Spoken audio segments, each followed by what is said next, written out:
नमस्कार दोस्तों, आज के इस वीडियो में हम नेशनल इनकम अकाउंटिंग के कुछ न्यूमेरिकल क्वेश्चन करेंगे। क्लास 12th में बोर्ड के पेपर में एक 6 नंबर का क्वेश्चन लगभग इस न्यूमेरिकल के फॉर्म में आता ही आता है। 3 मेथड हमारे नेशनल इनकम को काउंट करने के हैं, ये आप सबको पता है। इनकम मेथड, एक्सपेंडिचर मेथड और वैल्यू एडेड मेथड। मैंने अपने बाकी वीडियो में इन तीनों मेथड्स को एक्सप्लेन किया हुआ है, तो वो आप मेरे YouTube चैनल पर जाकर देख सकते हैं। लेकिन यहाँ हम अभी न्यूमेरिकल डिस्कस करेंगे।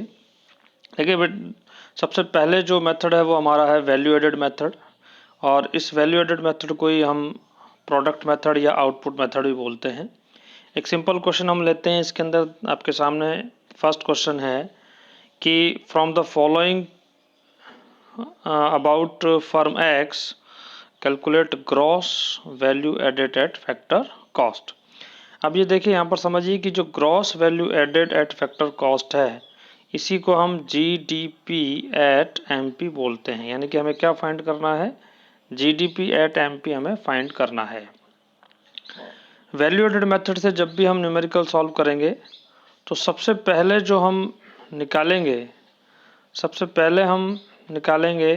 वो निकालेंगे वैल्यू ऑफ, देखो मैं यहाँ लिख रहा हूँ, सबसे पहले हम निकालेंगे वैल्यू ऑफ आउटपुट। और वैल्यू ऑफ आउटपुट होती है sale plus change in stock. ये हमारा वैल्यू ऑफ आउटपुट का फार्मूला होता है। आप इसको साथ के साथ नोट करते जाइए, क्योंकि मैं यहीं स्क्रीन पे सॉल्व करा रहा हूँ इसको। तो वैल्यू ऑफ आउटपुट होता है sale plus change in stock.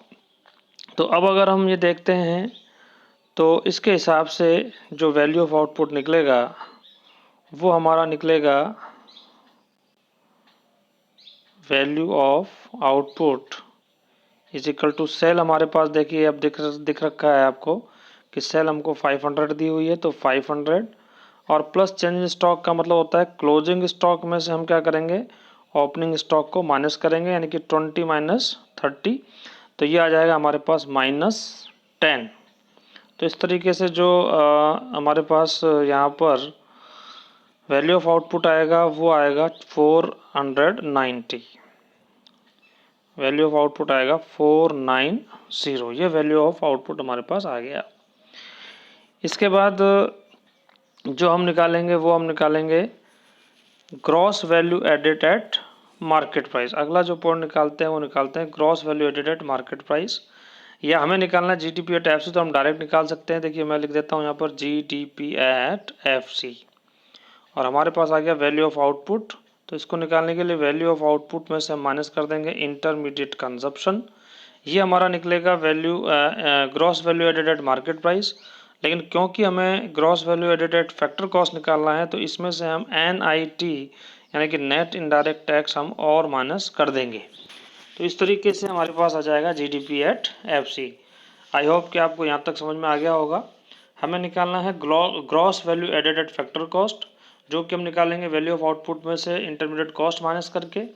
और क्योंकि ये जो यहाँ तक जो हमारे पास आएगा वो gross value added at market price आएगा, और हमें निकालना है फैक्टर कॉस्ट पे, तो उसमें से फिर हम नेट इनडायरेक्ट टैक्स और माइनस कर देंगे, तो हमारे पास जीडीपी एट एफसी आ जाएगा। तो देखिए इसको हम सॉल्व कर लेते हैं। तो आपके पास जो वैल्यू ऑफ आउटपुट आया वो आया 490। ये मैं निकाल रहा हूँ जीडीपी एट एमपी। तो हमारे पास 490 क्या आया? 490 आया हमारे पास वैल्यू ऑफ आउटपुट, माइनस देखो दोस्तों यहाँ दे रखा है परचेज ऑफ इंटरमीडिएट, सॉरी ये नहीं रहेगा, purchase of intermediate machine intermediate products या इंटरमीडिएट कंजप्शन, ये दे रखा है 300। तो इसमें से हम क्या करेंगे? 300 माइनस करेंगे। तो ये 300 माइनस किया तो हमारे पास बच गया 190। ये 190 क्या आ गया? जीडीपी एट एमपी आ गया। लेकिन हमें निकालना क्या है? हमें निकालना है एट एफसी पे। तो एफसी पे जब हम निकालेंगे तो हम इसमें से क्या कर देंगे? एनआईटी माइनस कर देंगे। यहाँ पर हमारे को सब्सिडी दे रखी है 40, और आपको पता है कि एनआईटी में नेट इनडायरेक्ट टैक्स में सब्सिडी क्या होती है? माइनस होती है। तो हमने यहाँ किया माइनस, और इधर -30 या 40, -40। तो इस तरीके से हमारे पास जो जीडीपी एट एफसी आया, ये हमने निकाला है जीडीपी एट एफसी, ये एफसी आया हमारे पास 230। अब इसी को मैं और जो इसमें सॉल्यूशन में समझा रखा है उसको मैं आपको और समझा देता हूँ। अभी ये जो क्वेश्चन समझाया वो मैंने स्टेप बाय स्टेप समझाया, एक बार और हम इसको देख लेते हैं। वापस देखिए, हमें निकालना है gross value added at factor cost, सबसे पहले हम निकालेंगे वैल्यू ऑफ आउटपुट जो होता है sale plus change in stock, और उसके अंदर से हम purchase of intermediate consumption minus कर देंगे, और उसमें हम सब्सिडी को, वैसे हम माइनस करते हैं लेकिन माइनस माइनस प्लस हो जाता है तो सब्सिडी यहाँ पर प्लस हो जाएगी, और इस तरह से हमारे पास 230 का आंसर आ जाएगा। बाकी इसको मैंने स्टेप्स में भी समझाया हुआ है, वहाँ से आपको ये और क्लियर समझ में आ जाएगा। नेक्स्ट हमारे पास जो है अगला क्वेश्चन वो है from the following about firm X find from the following about firm Y calculate net value added at market price. अब हमें इसमें net value added at market price निकालना है, यानी कि हमें यहाँ क्या निकालना है, एनडीपी एट एमपी निकालना है। यहाँ पे वो आपसे कुछ भी पूछ सकता है, एनडीपी एट एफ से भी पूछ सकता है, जीएनपी एट एमपी पूछ सकता है, कुछ भी पूछ सकता है, और उसी हिसाब से वो आपको क्वेश्चन में फिगर देगा, डाटा देगा, उससे हम इसको कैलकुलेट कर सकते हैं। चलिए हम इसको सॉल्व करते हैं। सबसे पहले वही आपको सबसे पहले क्या निकलेगा, वैल्यू ऑफ आउटपुट निकलेगा। तो आपको पता ही है वैल्यू ऑफ आउटपुट हमारा क्या होता है, sale plus change in stock. तो सेल हमें यहाँ 300 दिया हुआ है, सेल हमें 300 दिया हुआ है, और चेंज इन स्टॉक आपके पास यहाँ दे रखा है, इसमें डायरेक्ट दे रखा है change in stock that is -10। तो 300 माइनस 10, तो ये हमारे पास आ गया कितना, ये हमारे पास आ गया 290, यानी कि 290, ये वैल्यू ऑफ आउटपुट आ गया। और वैल्यू ऑफ आउटपुट इसको आप नोट कर लीजिए, फिर मैं इसको क्लियर करता हूँ। अब वैल्यू ऑफ आउटपुट में से हम क्या माइनस करते हैं, वैल्यू ऑफ आउटपुट में से हम माइनस करते हैं इंटरमीडिएट कंजप्शन, तो हमारे पास आ जाता है जीडीपी एट एमपी, इसी को हम बोलते हैं gross value added market price. तो वैल्यू ऑफ आउटपुट हमारे पास आया, जैसा भी हमने निकाला, ये 290 था। 290 में से हम क्या माइनस कर देंगे, इंटरमीडिएट परचेज माइनस कर देंगे, या इंटरमीडिएट कंजप्शन माइनस कर देंगे।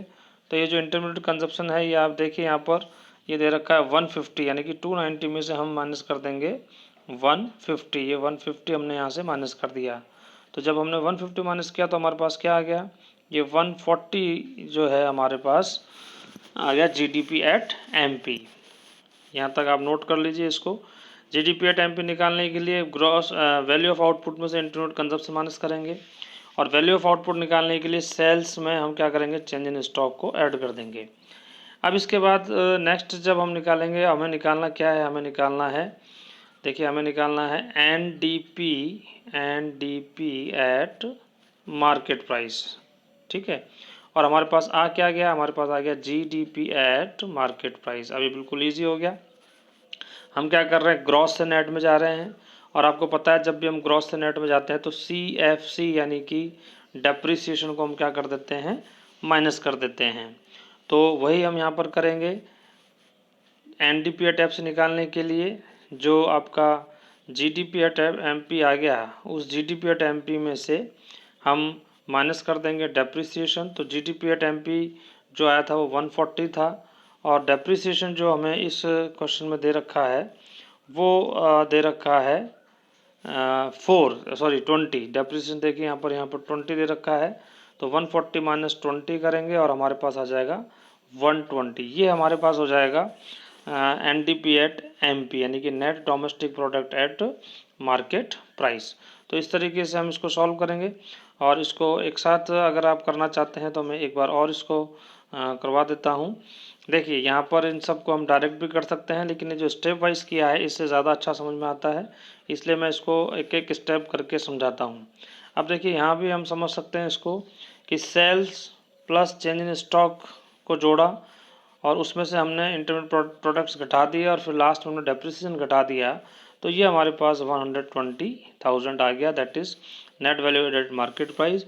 इसी को हम एनडीपी एट एमपी बोलते हैं। अगर यही हमें एफसी पे निकालना होता तो इसमें से हम एक और चीज़ माइनस कर देते जो हो जाती है हमारी NIT, यानी कि नेट इनडायरेक्ट टैक्स। तो इस तरीके से हम इन क्वेश्चंस को सॉल्व करते हैं। आई होप कि आपको समझ में आ गया होगा। अगले वीडियो में मैं इन्हीं और मेथड से रिलेटेड क्वेश्चन कराऊंगा। अगर आपको हमारा वीडियो पसंद आता है तो इसको लाइक और सब्सक्राइब ज़रूर करें।